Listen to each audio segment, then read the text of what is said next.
Beleza, beleza. Então estamos aqui para a nossa live, né? E hoje um assunto que o pessoal está guardando, né? O pessoal está guardando a nossa famosa Instrução Normativa 128. O pessoal está pedindo há tempo, Tanaka.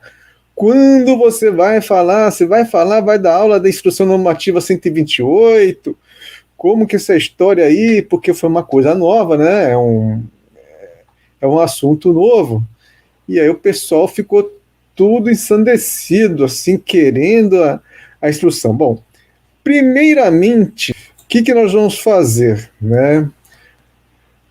Você sabe que a instrução normativa 128 ela é enorme, né? Se a gente pegar e começar a falar dela, acho que não daria tempo, né, da gente for só ler, daria, acho que, sei lá, muitas horas de leitura, né? Imagina explicando. Obviamente, não faz sentido. O que o professor fez? Eu peguei microscopicamente, ali o microscópio, né?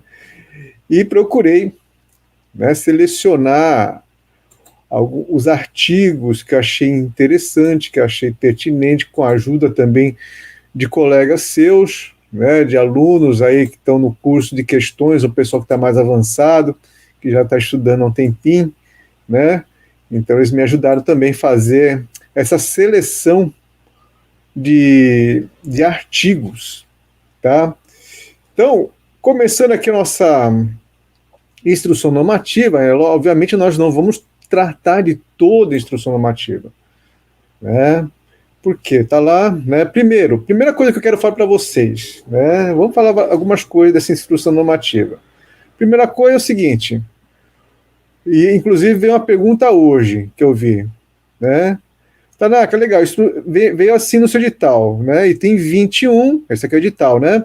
E tem 21, instrução normativa, número 128, 2022, publicada no Diário Oficial, 29 de 3 de 2022, edição 60, seção 1, página 132. Aí, o pessoal acha, tem gente que acha que é só estudar a página 132. Gente, vocês querem moleza? Senta na gelatina, não é? Seria bom, né? Oh, que beleza! Só estudar na página 132, aliás, né? Só estudar a página 132 não é, só que não, né, pessoal? O que é essa página 132? Não é o examinador, não, o edital não está pedindo para você estudar 132. Ele está falando o seguinte, olha, essa instrução normativa você encontra no Diário Oficial, nesse local aqui, nessa edição, nessa seção e nessa página que começa a instrução normativa, porque ela é enorme, né? Então não é para estudar a página só a página 132, né? A instrução normativa, segundo o edital, obviamente, é a instrução inteira, certo? E aí você começa ali, artigo 1º, né? Artigo 1º ele fala, o que faz essa instrução normativa? Do que ela trata?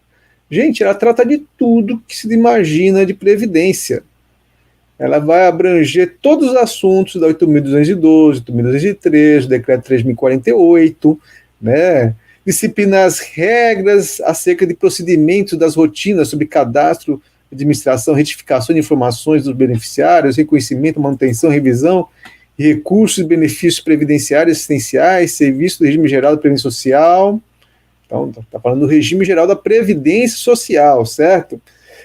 Compensação previdenciária, acordos internacionais da Previdência Social e processo administrativo previdenciário. Ou seja, ele vai tratar da parte executiva, né, da executória do seu trabalho, quando você for lá passar no concurso, né, for técnico, e lá do INSS, e aí você vai usar esta IN como a sua Bíblia, e não conheço ninguém que conheça toda essa instrução normativa, né?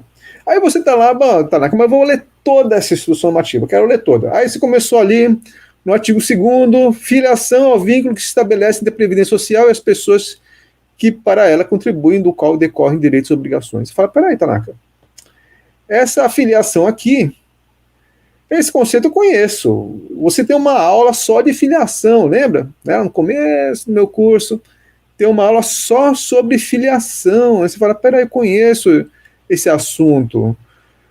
Quer dizer, você vai ler a IN inteira, você vai ver que ela vai repetindo tudo que nós tratamos aqui, né? Tudo que está nas leis e no decreto, está ali na IN.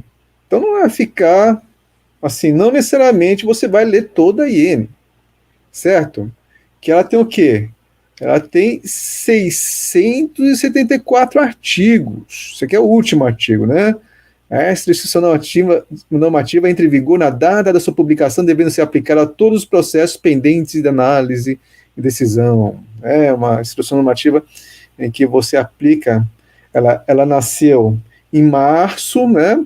Aqui, nasceu em 29 de março de 2022, e a partir desse dia aplica-se essa instrução normativa a todos os processos pendentes de análise e decisão, aqueles processos que entraram antes de março de 2022. Beleza. Então, o que eu quero dizer até aqui? Né? Eu quero dizer o seguinte: você vai estudar essa instrução normativa 128 se você já estudou toda a matéria de direito previdenciário. Porque você vai ver que ela é como se fosse aí não bem um resumo, né? Mas podemos dizer assim, de certa forma, um resumo aprofundado, né?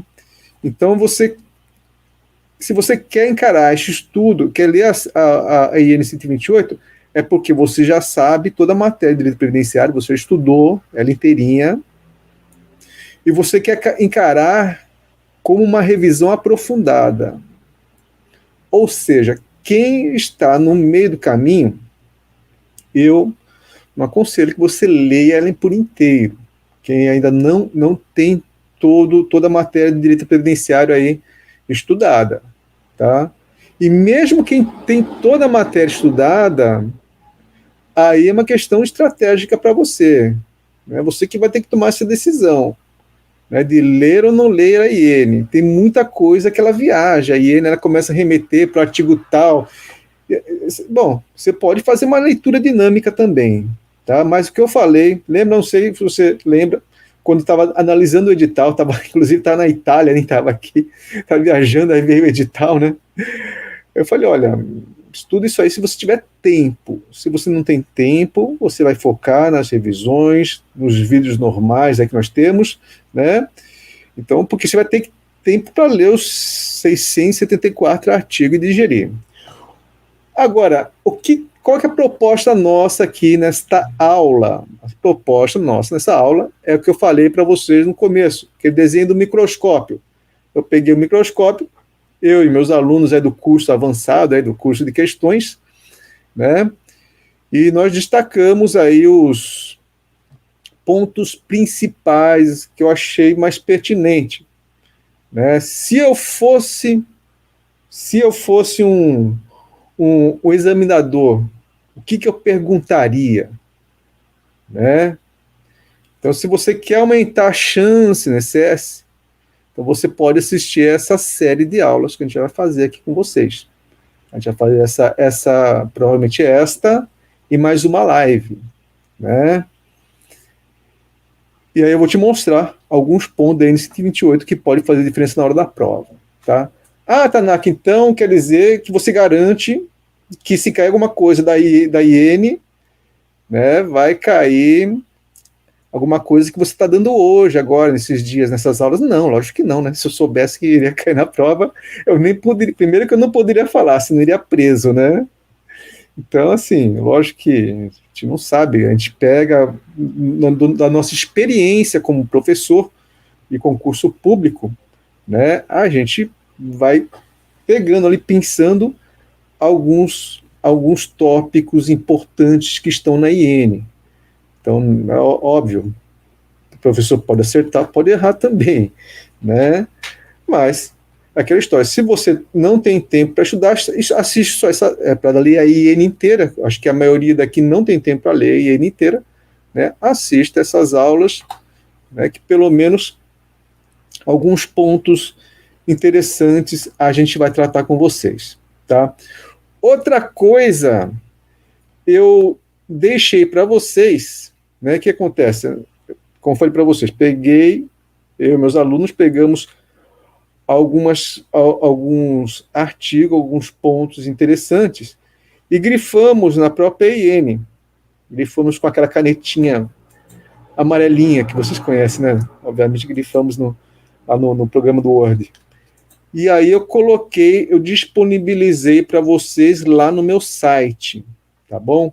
Então, quem quiser buscar no site, vou até, antes de começar a tratar dos artigos selecionados, vou até mostrar para vocês aqui, só um segundinho, que lugar que está no meu site.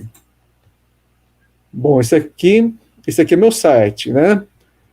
Aí quando você entra, eduardotanaka.com, beleza? Notou aí, eduardotanaka.com? Aí aqui já tem os cursos, os livros, curso de questões, inclusive no final, para quem tiver interesse, eu vou divulgar o curso de questões com desconto, né, para quem assistir essa live, só para quem estiver nessa live aí no final da aula, para quem tiver interesse, obviamente, né? Tem aqui meu livro, você vai rolando, tem aqui comunidade Telegram, para quem quiser entrar na nossa comunidade ali, é um mural de avisos, e aqui materiais gratuitos, eu vou colocar outros materiais, mas o primeiro material gratuito que tem aqui é a instrução normativa que está grifada. É só clicar aqui e aí vai vir a instrução para você, tá? É só clicar, beleza? Lembrando, Tanaka, o material gratuito não tem os slides? Também tem, mas os slides estão aqui em cima. Aí você cai no site da Eleva e aí você clica lá para pedir os slides e assim por diante. Mas acho que a maioria, todo mundo aí tem os slides das aulas, né? É lógico que eu tenho que passar para vocês os mais atualizados, que eu não tive tempo, estou na correria doida aqui desse concurso. Não é fácil não, né? Beleza? Aí vocês podem pegar, então, lembrando, entrou aqui no meu site, vai lá, vai rolando, aqui tem a parte de curso, de livro, Telegram e materiais gratuitos. Só clicar aqui e aí você já tem a IN grifada em amarelinho as partes que nós destacamos, tá? E de novo eu falo, não estou falando que aquilo é que vai cair na prova, lógico, pode ter coisa que eu não destaquei cair na prova, pode, né? Eu não sou adivinho, imagina 674 artigos, né? Mas eu achei que são pontos interessantes, pontos importantes, que de repente pode te ajudar, né? Tem aí uma probabilidade aí, né? A gente sempre trabalha com probabilidade, né? Beleza. Muito bem. E aí, agora, vamos então para uma questão. Eu vou fazer o contrário. Eu vou dar uma questão, quero ver o que você acha, né? Se está certo, está errado. Vai cair uma questão dessa na prova aí, né? O que você acha? Está certo, está errado, né? Que coisa, hein? Falar, Maria empregada doméstica de um produtor rural, é uma grande fazenda totalmente localizada na zona rural, no município de Sidrolândia, Mato Grosso do Sul. Alguém já ouviu falar desse município? É um município pequenininho, assim, ó, desse tamanho, assim, ó. Eu lembro quando eu morava em Campo Grande, passava por ele, assim, você piscava o olho, você nem via, né? Você nem via o município direito. E a maior parte do município, ele é grandão, é zona rural, né? Zona rural. Então, ela trabalha na fazenda, na zona rural, tá? E aí, na situação com a prestação de serviço realizada na zona rural, Maria será considerada trabalhadora rural. Quer dizer, trabalhar na zona rural, ele é considerado trabalhador rural? Vamos ver aqui, tá? Aqui, observadas formas de filiação e caracterização do trabalho como trabalhador urbano rural para fins previdenciários, né? Depende da natureza das atividades. O que importa é o que a pessoa faz, não onde a pessoa está, entendeu? Então depende da natureza das atividades efetivamente exercidas pelos segurados obrigatórios e não da natureza da atividade do seu empregador. Não importa se o empregador é produtor rural pessoa física. Imagina que Maria presta serviço então produtor rural pessoa física. Não importa a atividade do empregador, né? O importante é a natureza da atividade. E aí, a IN traz um rol exemplificativo daquelas profissões, né, que é enquadrado como urbano. Então, o segurado que tenha trabalhado para empregador rural, para empresa prestadora de serviço rural, período anterior ou posterior à vigência da Lei 8.213, que todo mundo conhece, será considerado como filiado ao regime urbano, empregado ou contribuinte individual, conforme o caso, quando enquadrado nas seguintes atividades, dentre outras. Ou seja, ele dá um rol exemplificativo, mas é lógico, se quer na prova, quer alguma coisa que está aí dentro. Né? Então, dentre eles, aqui a doméstica. Trabalhador doméstico, empregado doméstico, ele é urbano, certo? Carpinteiro, pintor, datilógrafo, existe datilógrafo hoje? Cozinheiro e toda atividade que não se caracteriza como rural, né? Assim, a regra é aquela história, se a pessoa está trabalhando na terra, é rural. Se não está trabalhando na terra, fazendo algum outro trabalho, um trabalho doméstico, um trabalho como pintor, carpinteiro, motorista com habilitação profissional, até tratorista, gente. O cara trabalha no trator ali, mas nesse caso é urbano. Olha só que interessante. Então pode ser uma pegadinha até, né? Motosserrista, veterinário, até o administrador da fazenda também, né? Excesso demonstrado que as anotações profissionais não correspondem à atividade efetivamente exercida, porque às vezes ele está lá como administrador da fazenda, mas é um trabalhador rural, fica colhendo ali, fica, né, trabalhando na terra. Então você vê, né, que até administrador da fazenda, ele tem a característica urbana, tá? Por isso, então, nesse caso, nesse exercício nosso, é empregado doméstico, ele não é trabalhadora urbana, ela não é trabalhadora urbana, ela é, desculpa, ela não é trabalhadora rural, ela é trabalhadora urbana, então está errada a afirmativa. Beleza? Legal. Então, se cair uma dessa aí, vocês vão acertar. Só a turma do Tanaka que vai acertar. Certo? Bom, vamos tocando. Eu fiz algumas poucas questões aqui, né? Vamos trabalhar um pouquinho com a teoria, né? Vamos lá, então. Documentos. Vamos falar um pouquinho de documentos aqui, certo? O INSS poderá solicitar ao filiado a apresentação de documentos comprobatórios quando não constatarem no CNIS. O que é CNIS? Você lembra?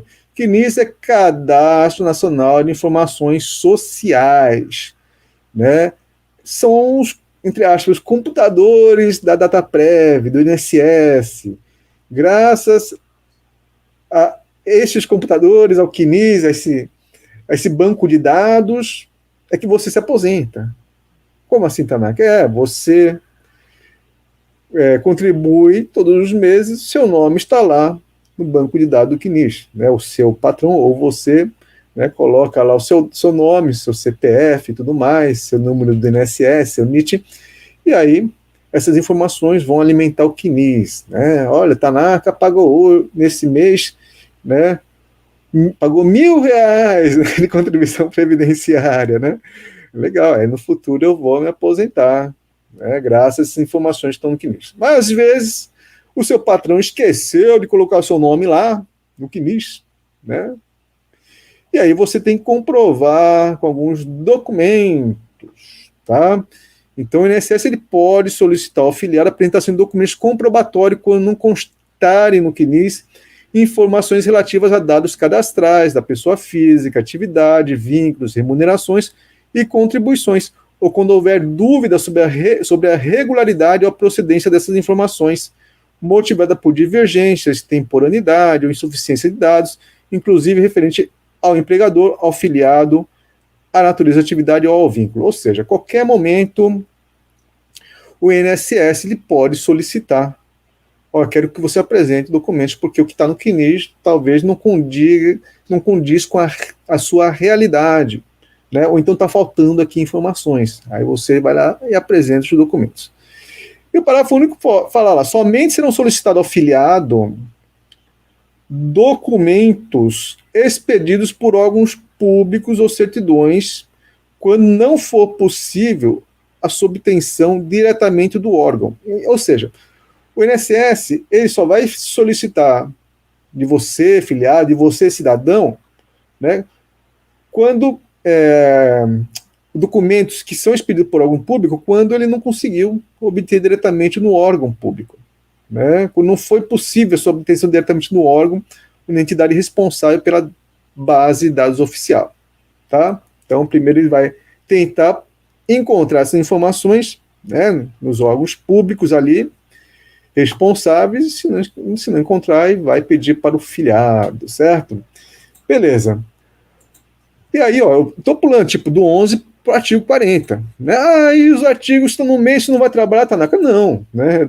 Como eu falei, eu peguei microscopicamente aí, né, os artigos, as partes da legislação, tá? Se você quiser ler toda, você fica à vontade, né? Mas nos locais onde que eu achei pertinente, eu busquei para vocês. Certo? Beleza. E aí, carteira digital, olha que a carteira de trabalho digital hoje é toda digitalizada. Toda digital por quê? Graças ao e-social. Graças ao e-social, acabou a carteira em papel. Tá morrendo, não acabou totalmente, né? E a carteira de trabalho não acabou. Eles falam que sofreu uma metamorfose, né? Ela transformou-se de papel a digital, né? É uma carteira virtual.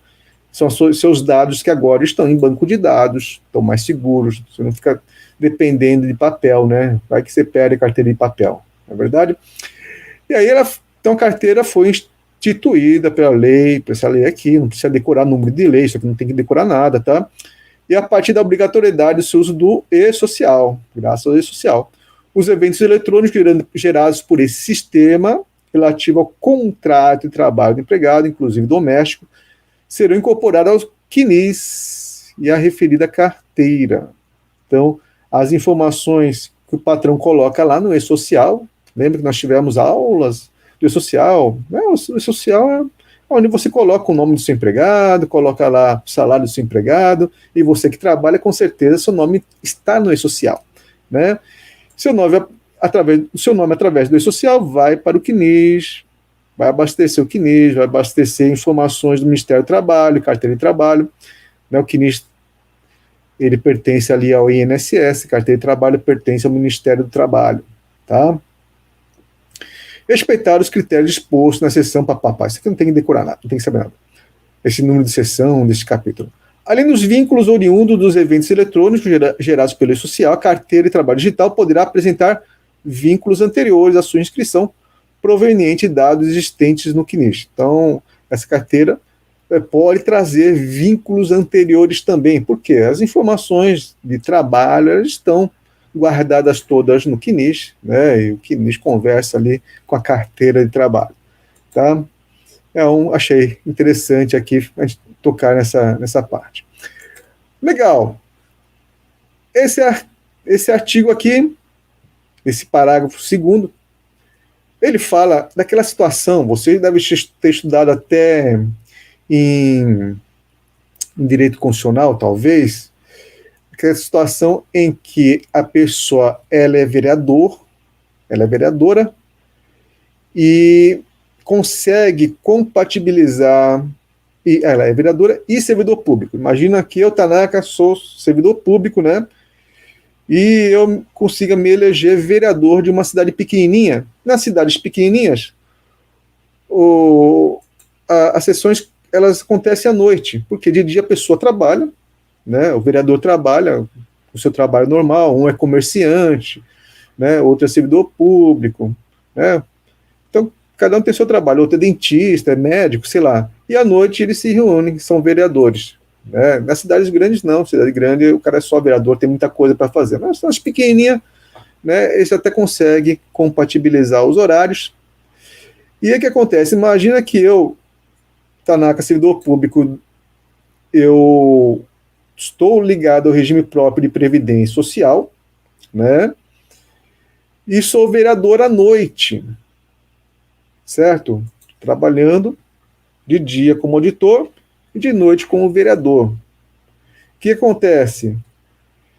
As pessoas tinham dúvida, esse trabalho à noite como vereador, ele vai continuar pagando o regime próprio, como que é? Não.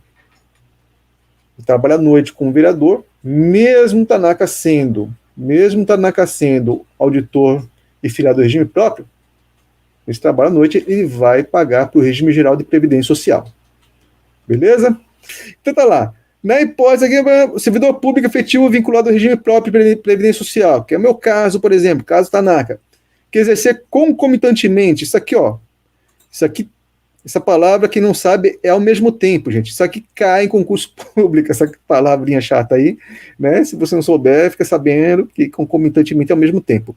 O mandato eletivo de vereador, então ele é vereador e é servidor público, será obrigatoriamente filiado ao regime geral como empregado, quando devendo contribuir para esse regime de previdência em relação ao cargo eletivo, em relação ao cargo de vereador, e ao regime próprio em relação ao cargo efetivo, beleza? Tranquilo, né, pessoal? Então tá aí uma questão assim parecida, aí conta uma historinha, você já sabe, né, que como vereador, quando ele exerce ao mesmo tempo, se não fosse ao mesmo tempo, no meu caso, que eu estou filiado ao regime próprio, né, ele vai para a regra comum, que eu continuo filiado ao meu regime próprio, sendo vereador.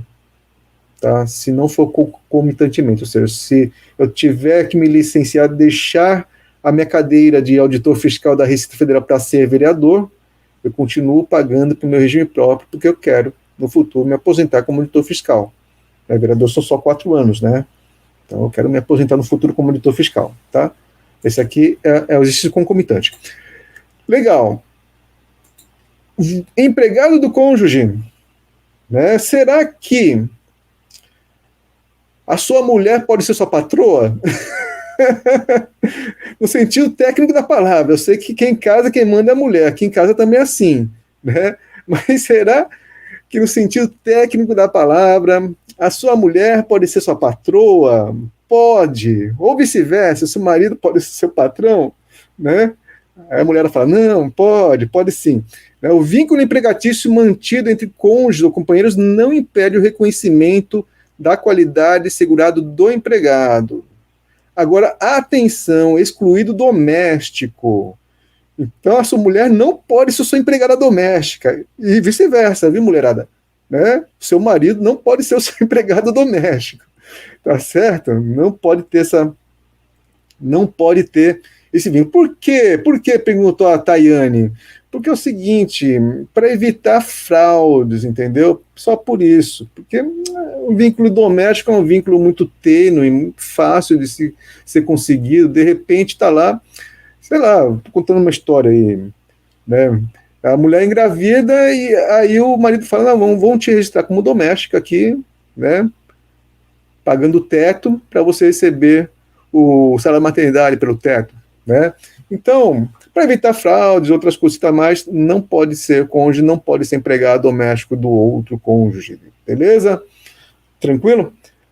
85 aqui, fala um pouquinho sobre o trabalhador avulso também, o outro artigo 85. Você lembra do avulso, né, meu? O avulso é aquele negócio, né? Tá lá, lembra que é isso aqui? Você lembra, né? Desenho que é esse aqui, né? É o navio no cais do porto ali, o guindaste, né? Aí acontece, deixa eu desenhar aqui em cima, porque quando eu desenho aqui embaixo, dá uns tilt. Aí você tem, de um lado, o operador portuário, de outro lado, o estivador, por exemplo, e de outro lado, o órgão gestor de mão de obra ou sindicato da categoria. Aí você tem essa tríade aqui, né? 1, 2, essas 3 partes. Eu não vou explicar de novo o trabalho do avulso, só estou fazendo aí uma lambida, assim, bem por cima, para você ter uma ideia do que é o trabalho do avulso. Ou seja, ele é trabalhador avulso porque existe esse cara no meio, o órgão de mão de obra, o sindicato da categoria. Porque se não existir, ele não é trabalhador avulso, ele vai ser outra coisa. Vai ser contribuinte individual ou vai ser empregado. Tá? Então tem que ter esse trem no meio. Certo? Órgão de mão de obra, o sindicato da categoria. Beleza. Então tá lá. O período de atividade remunerada, trabalhador avulso, portuário ou não portuário, somente será reconhecido desde que preste serviço na natureza urbano-rural a diversas empresas, sem vínculo empregatício, com intermediação obrigatória do órgão gestor de mão de obra, o sindicato da categoria, respectivamente. Beleza. E aí, verificar a prestação de serviço alegada como de trabalhador avulso, olha, ele é trabalhador avulso, portuário ou não portuário, não importa. sem a intermediação do órgão gestor de mão de obra do sindicato da categoria. E aí, ele pode ser trabalhador avulso nesse caso? Não, né? Então, deverá ser analisado o caso e enquadrado na categoria de empregado ou de contribuinte individual, porque trabalhador avulso ele não é. Ele vai ser ou empregado ou contribuinte individual, conforme o caso. Visto que a referida intermediação é imprescindível para a configuração de enquadramento da categoria observada exposto no artigo 84. Beleza?